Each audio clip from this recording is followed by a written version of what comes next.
selamat pagi Sobat Hebat, apa kabar? Semoga kalian semua dalam keadaan sehat walafiat. Hari ini kita kedatangan tamu yang sangat inspiratif. Beliau merupakan seorang mantan warga binaan. Mari langsung saja kita berkenalan dengan Bapak Humaydi bin Umar. Halo Pak, selamat pagi, Assalamualaikum. Waalaikumsalam warahmatullahi wabarakatuh. Apa kabar Pak? Alhamdulillah baik. Alhamdulillah ya Pak ya. Terima kasih Pak sudah bersedia hadir di podcast Cyber. Ya.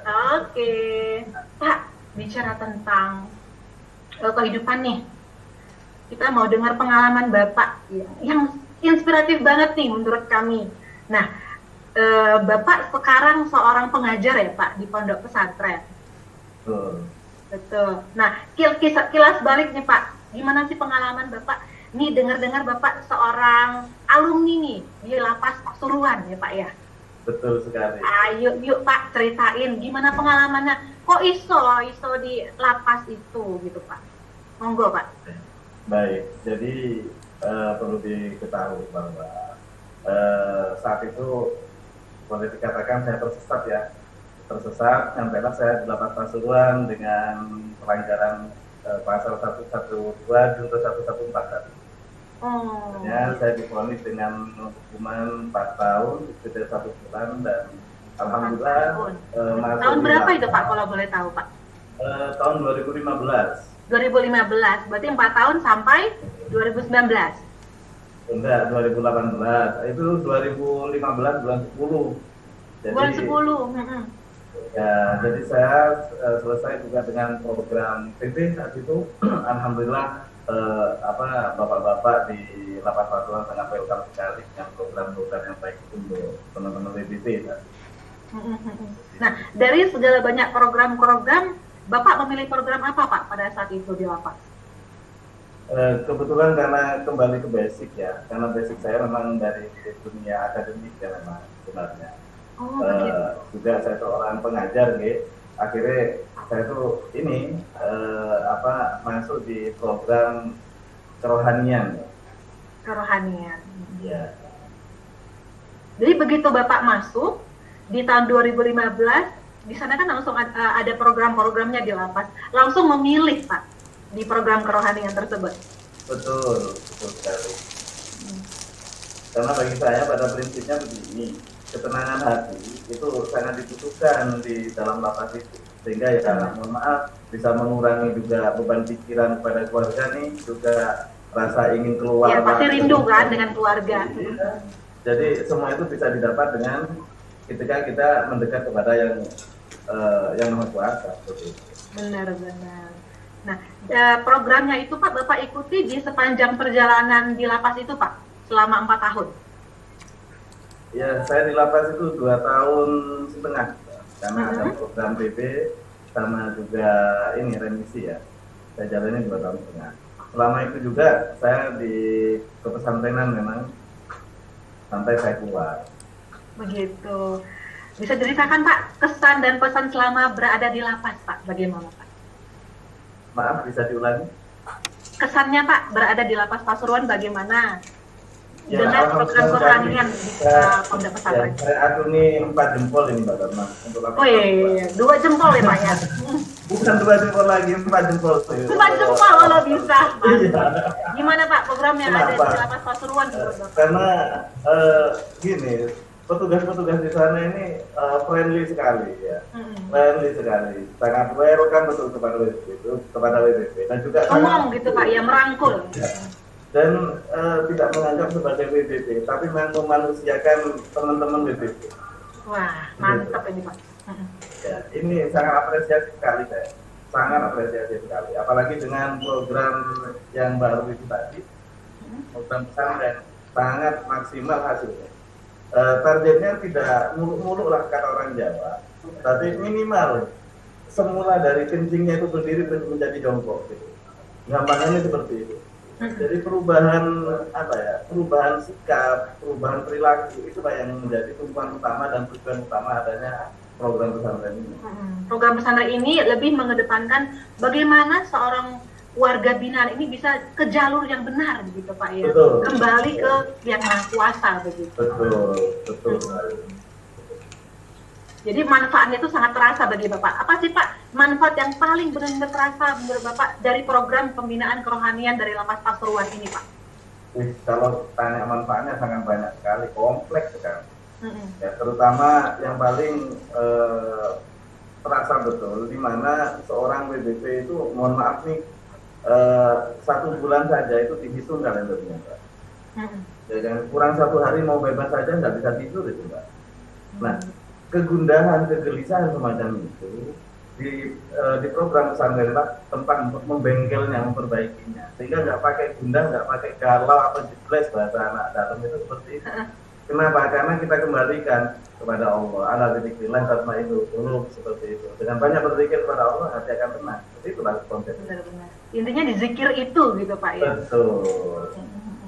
Dan ini program ini, masya Allah, karena ada Pak Rusdi juga, ada Pak Marwan saat itu yang saya kenal, itu betul sekali dalam memperjuangkan program ini. Gitu. Tanpa beliau nggak ada artinya program itu, Mbak. Begitu berdampaknya program ini ke Bapak gitu Pak ya. Nah, Pak Humaydi, bagaimana nih Pak pesan Bapak kepada teman-teman yang masih di lapas begitu Pak? Ada pesan Pak? Satu kata, berubah dan tetap semangat. Berubah dan tetap semangat. Waduh, mantap sekali. Karena tidak ada yang namanya jalan buntu, pasti ada kesempatan bagi orang yang mau berubah gitu ya Pak ya. Betul. Siap. Terima kasih Bapak Humaydi atas kesempatannya. Semoga untuk program berjalan. Bapak pengajar juga ya Pak ya di pondok, namanya Pondok Pesantren Al Utsmani Wonerjo. Betul. Benar Pak ya. Semoga program pengajaran Bapak yang Bapak sampaikan kepada teman-teman di Ponpes itu berjalan dan tetap di track yang lurus seperti itu. Amin. Terima kasih Bapak. Sama-sama. Baik, saat ini kita juga terhubung dengan Bapak-Bapak di Lapas 2B Pasuruan. Selamat pagi, Assalamualaikum Bapak. Waalaikumsalam. Ya, kita terhubung dengan Bapak Wenda Indra Bahtiar. Ya. Sebagai Kasih Binantik dan Giaja, alumni AKIP nih, angkatan 45. 43. Angkatan 43 Pak ya. Terima kasih. Ya, benar, 43. Terus ada lagi Bapak Muhammad Rusdi, penelaah status WBP, pembinaan kepribadian dari WS Lapas Pasuruan. Ya, selamat pagi Mbak Dharma. Selamat pagi. Pak, tadi kita sudah berbicara dengan Bapak Humaydi Umar mengenai program yang sangat melekat di hati nih, program terbaru dari Lapas Pasuruan mengenai program pembinaan kerohanian Ponpes, benar Pak ya? Betul. Jadi gini Pak, di Lapas Pasuruan kami terapkan bahwa intinya setiap warga binaan itu wajib mengikuti pembinaan yang ada di Lapas Pasuruan. Jadi hukumnya wajib Pak ya? Wajib kami Pak. Apa saja Pak program yang di Lapas Pasuruan Pak? Untuk kepribadian itu kerohanian, ada pondok pesantren, ada kepramukaan, ada senam, ada yang terkait agama Buddha juga, kebaktian Nasrani. Setelah itu ada pembinaan kemandirian. Kemandirian itu kita punya bengkel kerja, ada ujian mobil ada di luar lapas, ada pembuatan tempe, ada kerjasama dengan PT Bestek Pandaan Sarung. Itu kita juga bersama situ. Dan kami di sini programnya adalah setiap warga binaan yang akan mengurus integrasi PB, JB maupun CNP wajib hukumnya untuk mengikuti pembinaan. Tidak ada yang tidak boleh ikut, semua harus ikut Pak ya? Betul. Wajib hukumnya. Betul, wajib ikut pembinaan. Ada di pembinaan di pondok pesantren ataupun di kemandirian. Iya, tinggal pilih di mana hatinya tergerak begitu Pak ya. Betul. Jadi gini Mbak Dharma, sebelumnya saya dan teman-teman di pembinaan mempunyai mindset. Takutnya kan mantan warga binaan kalau dia di luar ditanya sama orang bagaimana di lapas itu makan tidur kan enak rasanya itu. Nah, kira kami punya program minimal dikasih pembinaan kemandirian, kepribadian, rohanian. Nah, jadi nanti kalau ditanya orang di luar, di dalam lapas diajari ngaji, diajari sholat, diajari untuk kebaktian untuk yang Nasrani, Bener Pak. diajari untuk pembuatan tempe. Jadi tidak seakan-akan di dalam lapas itu hanya makan tidur ya. Image itu yang kita akan hilangkan. Iya, makan dalam editor ya wes 11 gitu Pak ya. Nah, ini programnya ini ada tagline-nya nih Pak, masuk napi, di dalam nyantri, keluar dari guru ngaji. Gimana tuh Pak? Oke, ya itu. Jadi memang kami kemarin ada pondok pesantren yang beberapa bersama dengan beberapa pondok ada di sekitar Pasuruan. Jadi mereka ini kita ada program kamar pondok pesantren. Kamar pondok itu ada 2 kamar. Ada 2 kamar pondok terdiri dari 120 orang. Setiap 6 bulan sekali kita sudah, dan wajib hukumnya untuk semuanya ikut di kamar pondok itu. Untuk saat ini sudah Berapa nih Pak alumninya Pak? 810 orang alumni, Pak. Dari kurun waktu berapa tahun Pak? Dari 2016. Dari 2016 berarti sudah hampir 6 tahun Pak ya? Oke. Wah, mantap sekali program ini. Jadi dari 810 alumni nih Pak, sudah berapa banyak yang mampir lagi ke Pasuruan, ke lapas Pasuruan PH ini? Banyak juga Pak ya, yang nyambangin lapas. Oh, untuk yang sini mantan-mantan yang sudah diburu ada 3 atau 4 orang, Pak. Wah, sudah jadi guru dan mengajar di Ya. jadi ponpesnya itu Pak ya. Membantu Nah, ini kita. Pak, MOU-nya dengan siapa saja nih Pak? Untuk pesantren Sidogiri sama Al-Wafa Bihadillah Jawa Timur. Oh begitu, jadi sudah bersinergi dengan di 2 ponpes ini Pak ya. Dan programnya ini dalam seminggu itu setiap hari atau bagaimana Pak? Programnya setiap hari Senin, Selasa, Rabu, Kamis, Jumat, Pak. Hampir setiap hari. Oke. Cuman nanti untuk yang kamar pondok itu khusus di hari Kamis. Ada juga Kamis itu ada jam malam. Jam malam itu untuk jadi mulai jam setelah maghrib sampai dengan setelah isya.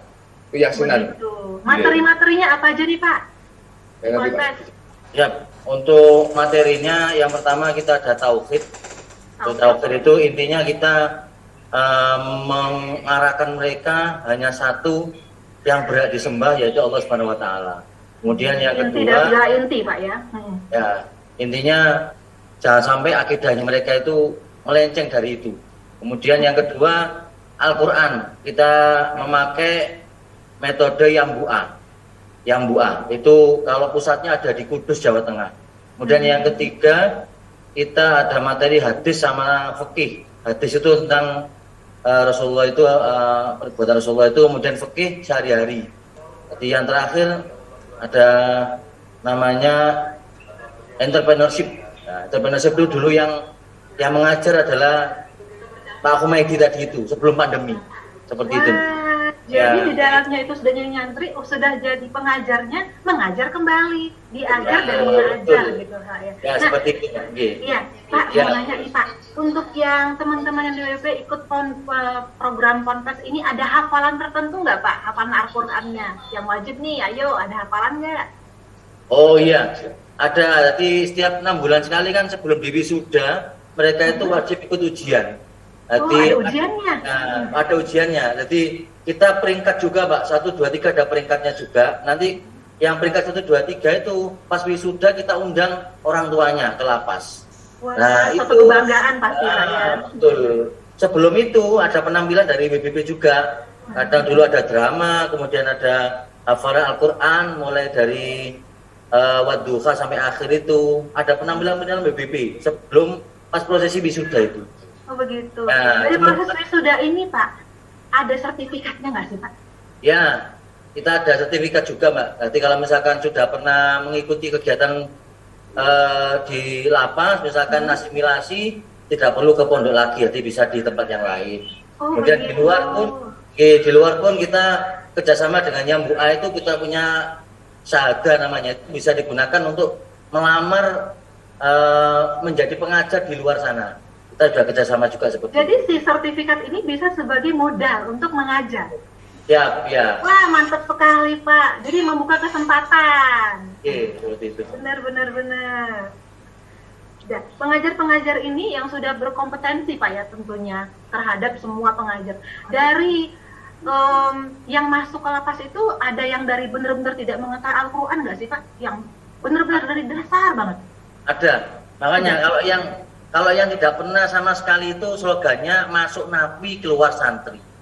Kalau seperti Gus Humaydi ini, karena beliau sudah ada backgroundnya, masuk santri keluar jadi dai gitu Mbak. Waduh, lebih tinggi lagi, mantap sekali.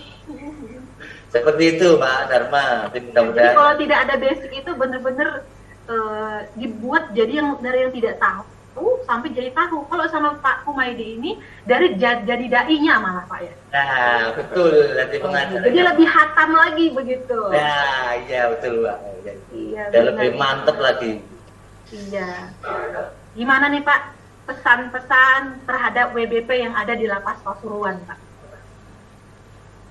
Ya alhamdulillah selama ini berkat dorongan bimbingan dari Pak Wenda juga kegiatan pembinaan ini berjalan dengan sangat baik sehingga Alhamdulillah. ya walaupun kebanyakan kita dengan fasilitas yang terbatas, pengajar yang terbatas juga, alhamdulillah dengan beliau ini difasilitasi sehingga kita memaksimalkan apa yang ada. Jadi mereka menurut apa yang kita sampaikan. Jadi kita berusaha semaksimal mungkin agar mereka minimal mengerti cara sholat dan ngaji. Gitu. Jadi Ya, kita mengajarkan mereka ya Pak. Yuk silakan Pak Wenda. Oke, sedikit menambah dari Pak Rusdi, Mbak Dharma. Kita sudah berusaha semaksimal mungkin. Mungkin adalah dari kami juga yang mungkin belum begitu sadar. Nah, kembali lagi ke peribahasa bahwa dalamnya laut itu bisa ada alat ukurnya, namun dalamnya hati tidak ada alat ukur. Jadi kita sudah berusaha semaksimal mungkin untuk memberikan pembinaan pada binaan kami. Benar. Mudah-mudahan setiap usaha dari bapak-bapak Lapas Pasuruan ini berbuahkan hasil Pak ya. Amin, amin. Amin. Dan semua yang ini kan semua punya kesalahan Pak ya, benar Pak ya. Betul, Tapi betul. bagaimana mereka bisa keluar dari itu dan diterima oleh masyarakat. Amin. Tujuan kami seperti itu, Mbak. Iya. Nah, jenenge urip ya mesti akeh cobaan toh Pak. Yen akeh saweran kuwi jenenge dangdutan. Gitu. Iya, terima kasih banyak Bapak. Hari ini sangat menginspiratif sekali Bapak Wenda, Bapak Rusdi, matur nuwun sangat ya Pak. Kami, Mbak. Matur nuwun sangat juga kepada Bapak Humaydi Umar. Semua, Pak. Ya, baik teman-teman sobat hebat. Begitulah kisah inspiratif kita pada pagi hari ini. Semoga bisa menginspirasi kita semua bahwa setiap orang punya sebuah cobaan sendiri. Tapi bagaimana dia keluar dari situ, bagaimana masuk dan diterima oleh masyarakat begitu. Semoga kisah inspiratif hari ini bisa memberikan insight kepada kita tentang kehidupan. Baik, terima kasih telah mendengarkan podcast Cyber pada hari ini. Assalamualaikum warahmatullahi wabarakatuh.